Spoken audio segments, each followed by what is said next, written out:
আসসালামু আলাইকুম। আমন্ত্রণ বাংলা ভিশন সংবাদে আপনাদের সাথে আছি আমি সঞ্জনা সোনিয়া। ঢাকার বাইরের প্রচারণার শেষ দিনে আজ বরিশাল ও ফরিদপুরের জনসভায় ভাষণ দেবেন বিএনপি চেয়ারম্যান তারেক রহমান। তার সফর ঘিরে দুই জেলাতেই বিরাজ করছে উৎসবমুখর পরিবেশ। সফরসূচি অনুযায়ী আকাশপথে বরিশাল যাবেন তারেক রহমান। সেখানে বেলস পার্ক মাঠে দুপুর 12টায় নির্বাচনী জনসভায় বক্তব্য রাখবেন। 20 বছর পর তারেক রহমানের এই সফর ঘিরে সেজেছে পুরো শহর। নগরীর বিভিন্ন এলাকা, বিশেষ করে প্রধান সড়ক, অলিগলি ও জনসমাগম স্থলে দলীয় পতাকা, ব্যানার নিয়ে মানুষ আনন্দ মিছিল করছে। সকাল থেকে সমাবেশ স্থলে জড়ো হয়েছেন নেতাকর্মীরা। বরিশালের জনসভা থেকে দুপুর 1টায় আকাশপথে যাবেন ফরিদপুরে।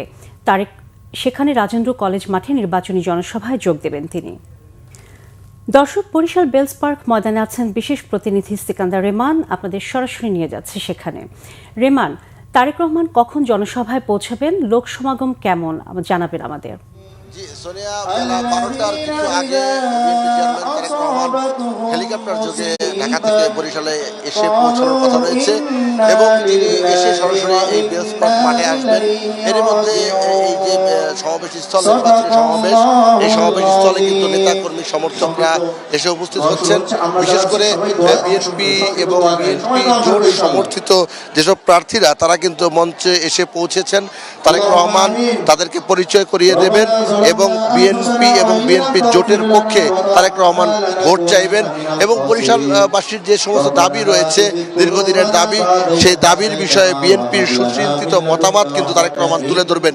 বিশেষ করে 31 দফা বিএনপির যে কর্মসূচি রয়েছে, সেই 31 দফার ভিত্তিতে আগামী দিনের বাংলাদেশ কেমন হবে সেটি তারেক রহমান এখানে ঘোষণা করবেন এবং নির্বাচনী প্রচারণার বিষয়গুলো তিনি এখানে জানাবেন। বিশেষ করে এই যে নদী বেষ্টিত দক্ষিণাঞ্চলের বিভিন্ন জেলার যে সমস্ত নাগরিক সমস্যা রয়েছে সেসব সমস্যার বিষয়ে তারেক রহমান কথা বলবেন এবং সাধারণ মানুষের প্রত্যাশাও কিন্তু পূরণে তিনি প্রতিশ্রুতি দেবেন।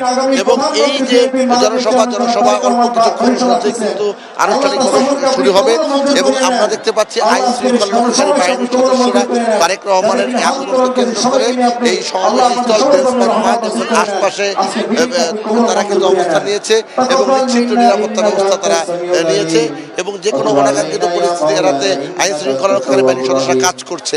এই হচ্ছে এই মাঠ থেকে বিএনপির নির্বাচনী জনসভার সবশেষ অবস্থা। রেমান, ধন্যবাদ আপনাকে। দর্শক, বরিশাল বেলস পার্ক ময়দান থেকে আমাদের সাথে সংযুক্ত ছিলেন বিশেষ প্রতিনিধি সিকান্দার রেমান। আসন্ন জাতীয় সংসদ নির্বাচনে বাংলাদেশের প্রধানমন্ত্রী হওয়ার দৌড়ে বিএনপি চেয়ারম্যান তারেক রহমান অনেক এগিয়ে রয়েছে উল্লেখ করে প্রতিবেদন প্রকাশ করেছে যুক্তরাজ্যের সাপ্তাহিক সাময়িকী দ্য ইকোনমিস্ট। গত 2 ফেব্রুয়ারি প্রকাশিত দ্য ইকোনমিস্টে প্রকাশিত বিশ্লেষণে দাবি করা হয়েছে, খ্যাতনামা রাজনৈতিক পরিবারের সন্তান তারেক রহমান 12 ফেব্রুয়ারি অনুষ্ঠিত নির্বাচনের পর বাংলাদেশের প্রধানমন্ত্রী হওয়ার শীর্ষ দাবিদার। এতে আরও বলা হয়েছে, গণতন্ত্রের প্রত্যাবর্তন আইনশৃঙ্খলা পরিস্থিতির উন্নতি ঘটাবে, বিনিয়োগকারীদের আশ্বস্ত করবে এবং ভারতের সঙ্গে বাংলাদেশের টানাপোড়েনের সম্পর্ক মেরামত শুরু করবে। এই বিশ্লেষণ প্রতিবেদনে লেখা হয়েছে, বাংলাদেশ জামায়াতে ইসলামী নির্বাচনে একজনও নারী প্রার্থী দেয়নি। এমন একাধিক বিষয় শহুরে মধ্যবিত্তদের মধ্যে আতঙ্ক সৃষ্টি করছে, যা জনমত জরিপে এগিয়ে থাকা তারেক রহমানের বিএনপির জন্য সুযোগ তৈরি করেছে। টাইম ম্যাগাজিন, ব্লুমবার্গ সহ একাধিক আন্তর্জাতিক গণমাধ্যমে একই ধরনের বিশ্লেষণের ধারাবাহিকতায় তারেক রহমানের প্রধানমন্ত্রী হওয়ার সম্ভাবনা নিয়ে এমন পূর্বাভাস দিল দ্য ইকোনমিস্ট। বাংলাদেশের রাজনীতিতে আবার ফেরার ছক কোশ্চেন ভারতে পালিয়ে যাওয়া আওয়ামী লীগ নেতারা, এমন প্রতিবেদন প্রকাশ করেছে প্রভাবশালী ব্রিটিশ গণমাধ্যম দ্য গার্ডিয়ান। হান্না এলিস পিটারসনের লেখা ওই প্রতিবেদনে বলা হয়েছে, মানবতাবিরোধী অপরাধ, হত্যা, রাষ্ট্রদ্রোহ, অর্থ আত্মসাতের মামলায় আওয়ামী লীগের রাজনীতিবিদরা নিজের দেশে পলাতক বিবেচিত হলেও কলকাতার শপিং মলে তাদের দেখা যায়। ফুডকোর্টে আরাম করে ব্ল্যাক কফি আর ফাস্টফুড খেতে খেতে দেশের রাজনীতিতে ফেরার ছক করছেন তারা। এই ছকের ভেতরে শেখ হাসিনার দেশে প্রত্যাবর্তন পরিকল্পনা আর আসন্ন নির্বাচনে বিঘ্ন ঘটাতে সমর্থকদের সংগঠিত করার বিষয় রয়েছে।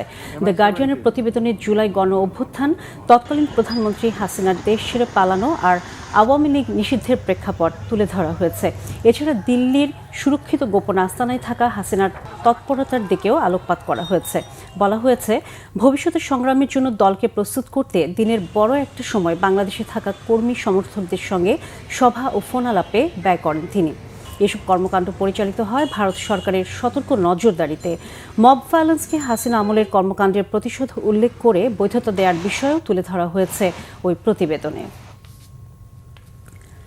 জামায়াতে ইসলামের আমির ডাক্তার শফিকুর রহমানের এক্স অ্যাকাউন্ট হ্যাকের ঘটনায় বঙ্গভবনের এক আইসিটি কর্মকর্তাকে আটক করেছে ঢাকা মহানগর গোয়েন্দা পুলিশ ডিবি। মঙ্গলবার দিবাগত রাত 1:30টার দিকে বিষয়টি নিশ্চিত করেন ডিবি প্রধান অতিরিক্ত পুলিশ কমিশনার শফিকুল ইসলাম। তিনি জানান, বঙ্গভবনের সহকারী প্রোগ্রামার মোহাম্মদ সরওয়ারে আলমকে জিজ্ঞাসাবাদের জন্য ডিবি কার্যালয়ে নেওয়া হয়েছে। জিজ্ঞাসাবাদ শেষে প্রয়োজনীয় আইনগত ব্যবস্থা নেওয়া হবে। ডিবি সূত্র জানায়, রাত 12টার পর হ্যাকিংয়ের সঙ্গে জড়িত ব্যক্তিকে শনাক্ত ও আটকের লক্ষ্যে রাজারবাগ পুলিশ লাইন অডিটোরিয়ামের পূর্ব পাশের সরকারি কোয়ার্টারে অভিযান চালানো হয়। অভিযান শেষে সেখান থেকেই মোহাম্মদ সরওয়ারে আলমকে আটক করা হয়। এদিকে বাংলাদেশ জামায়াতে ইসলামের সেক্রেটারি জেনারেল মিয়া গোলাম পরওয়ারের এক্স হ্যান্ডেলের অ্যাকাউন্টও হ্যাকড হয়েছে বলে দলটির পক্ষ থেকে গণমাধ্যমে পাঠানো এক বিবৃতিতে তথ্য জানানো হয়। দর্শক, এই ছিল এখনকার মতো। পরের সংবাদ বেলা 12টায় দেখার আমন্ত্রণ রইল। এছাড়া বাংলা ভিশন সংবাদ ও সংবাদ সংশ্লিষ্ট অনুষ্ঠান দেখতে ভিজিট করুন www.bpnews24.com, facebook.com/banglavisionnews এবং সাবস্ক্রাইব করুন youtube.com/banglavisionnews। এতক্ষণ সাথে থাকার জন্য ধন্যবাদ সবাইকে।